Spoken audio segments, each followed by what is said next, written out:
하나님 말씀 창세기 22장 1절로 8절 교독하도록 하겠습니다. 그 일 후에 하나님이 아브라함을 시험하시려고 그를 부르시되 아브라함아 하시니 그가 이르되 내가 여기 있나이다. 여호와께서 이르시되 네 아들 네 사랑하는 독자 이삭을 데리고 모리아 땅으로 가서 내가 네게 일러준 한 산 거기서 그를 번제로 드리라. 아브라함이 아침에 일찍이 일어나 나귀의 안장을 지우고 두 종과 그의 아들 이삭을 데리고 번제에 쓸 나무를 쪼개어 가지고 떠나 하나님이 자기에게 일러준 곳으로 가더니 제3일에 아브라함이 눈을 들어 그 곳을 멀리 바라본지라. 이에 아브라함이 종들에게 이르되 너희는 나귀와 함께 여기에서 기다리라. 내가 아이와 함께 저기 가서 예배하고 우리가 너희에게로 돌아오리라 하고 아브라함이 이에 번제 나무를 가져다가 그의 아들 이삭에게 지우고 자기는 불과 칼을 손에 들고 두 사람이 동행하더니 이삭이 그 아버지 아브라함에게 말하여 이르되 내 아버지여 하니 그가 이르되 내 아들아 내가 여기 있노라. 이삭이 이르되 불과 나무는 있거니와 번제할 어린 양은 어디 있나이까. 아브라함이 이르되 내 아들아 번제할 어린 양은 하나님이 자기를 위하여 친히 준비하시리라고 두 사람이 함께 나아가서. 아멘. 즐거운 섬김 여호와 이레라는 제목으로 함께 은혜를 나누겠습니다. 불평불만이 가득한 이 땅의 삶입니다. 너무너무 힘들고 어려운 일들, 내가 계획했던 일들은 잘 이루어지지 않죠. 사람들은 건강하기를 원하지만 건강하지 못하고, 부자가 되기를 원하지만 부자가 별로 없고, 평안하기를 원하지만 평안이 없는 이 땅의 삶입니다. 그러나 예수님께서는 이렇게 말씀하셨죠. 하나님 나라 천국이 이미 너희 가운데 임하였느니라. 그러니까 예수님이 이 땅에 오셨고 우리에게 천국을 허락해 주셨습니다. 따라서 믿음의 사람, 우리라고 한다면 적어도 천국의 삶은 살고 있다라고 고백을 해야 됩니다. 만약 지금 천국의 삶을 살지 못하고 있다고 한다면 하나님 앞에 하나님 이 천국의 삶을 회복하게 해주십시오 라고 기도는 해야 됩니다. 왜냐하면 그런 삶을 살지 못하는 것이 정상적이지 않다라는 생각을 해야 되는 거예요. 힘들고 어려워서 불평하고 원망하는 그런 세상 속에 우리가 살아가지만은 이것이 정상이진 않다. 내 삶에 이런 어려움들이 있기 때문에 힘듦이 분명히 있지만은 하나님께서 천국을 우리에게 이루어 주셨으니 하나님 그 삶을 살 수 있도록 도와주십시오. 그렇게 기도하는 그것이 정상적이다라고 마음은 갖는 그런 모습이 우리 가운데 있어야 됩니다. 그것을 감사하는 삶이다라고 말씀드릴 수 있어요. 그래서 좋을 때에는 좋다라고 끝나지 않고 거기에 하나님을 더하면 감사가 된다라고 말씀을 들었고, 힘들고 어려울 때에도 하나님이 더해지면 감사가 되어진다.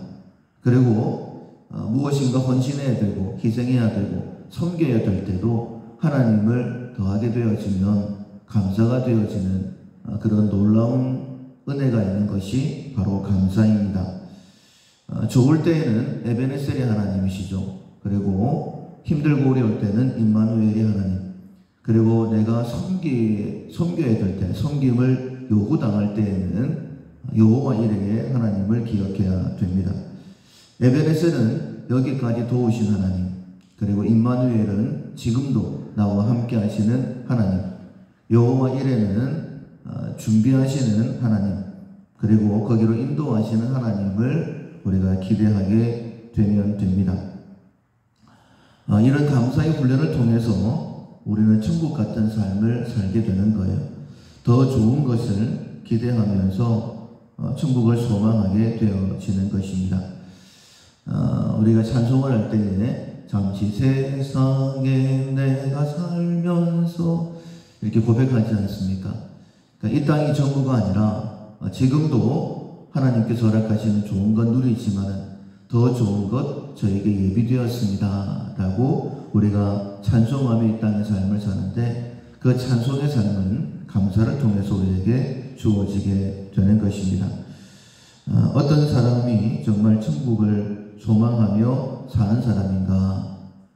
영원한 것을 거두기 위해서 영원을 위해 심는 사람이 바로 영원을 소망하며 사는 사람이다 라고 말씀드릴 수 있습니다. 심지도 않으면서 거두기를 원한다라고 한다면 그런 심보를 도둑놈 심보라고 이야기하는 것이죠.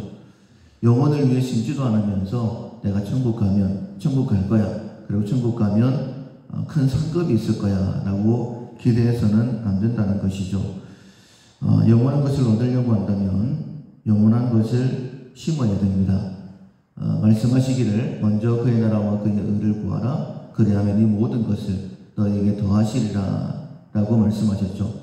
먹을 것, 마실 것, 입을 것을 더하신다라는 그런 의미이지만은 한 걸음 더 나아가게 되어지면 우리의 삶에 필요한 모든 것, 이 땅의 것뿐만 아니라 영원한 것도 더하신다라는 그런 의미가 됩니다.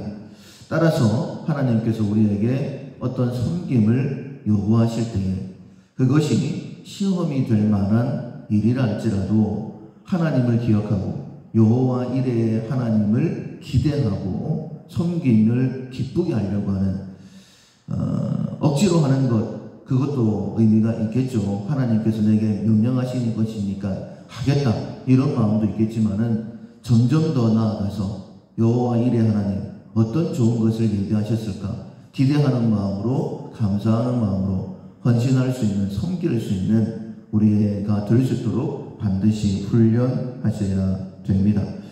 따라서 직분이라는 것은요 결코 자랑이 될 수가 없죠. 권세가 될 수가 없습니다.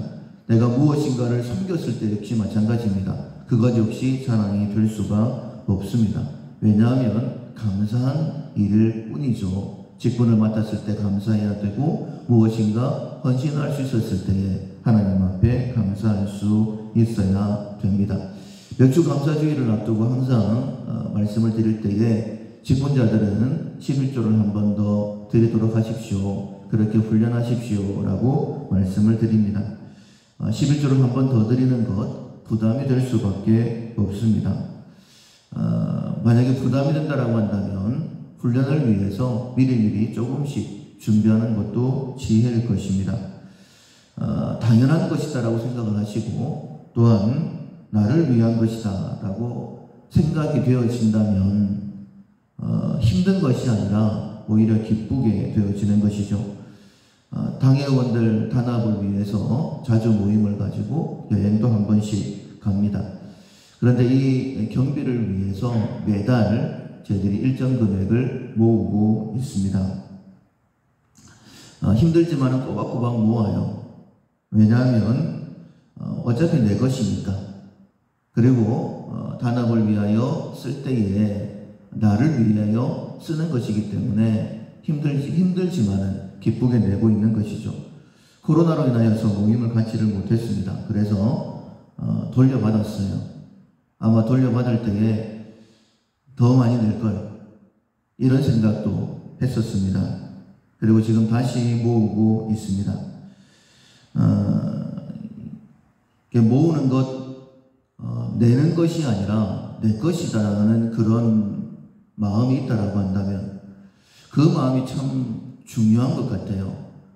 무엇인가를 헌신하는 것, 섬기는 것, 내는 것이다라고 생각을 하면 힘들죠. 그러나 내 것이다라고 생각을 하면 결코 힘들 수가 없습니다. 하나님께서 우리에게 헌신, 섬김을 요구하실 때에 내가 헌신하는 것이다라고 생각을 하면 힘들 수도 있어요. 그러나 그것은 나를 위한 것이죠. 하나님께서 나의 믿음을 인정하셨고 그리고 나의 섬김을 통하여 놀라운 일을 행하실 것이다 라는 기대를 가지고 이 모든 섬김에 하나님께서 나에게 30배, 60배, 100배로 은혜를 더하신다라는 믿음을 가지면 내 것이다, 내 것인데 30배, 60배, 100배로 더 많이 돌려받게 된다라는 믿음을 가지면 결코 섬김이 힘들지 않을 것입니다. 섬겼기 때문에 자랑한다. 있을 수 없는 것이죠. 오히려 감사하게 될 것입니다. 오늘 본문에 보면 아브라함의 헌신 섬김이 나오고 있습니다. 1절에 하나님이 아브라함을 시험하시려고 라고 말씀을 하시죠. 아브라함에게 지금 헌신을 요구하시는 것, 하나님의 나라를 위해서, 하나님의 구원 계획을 위해서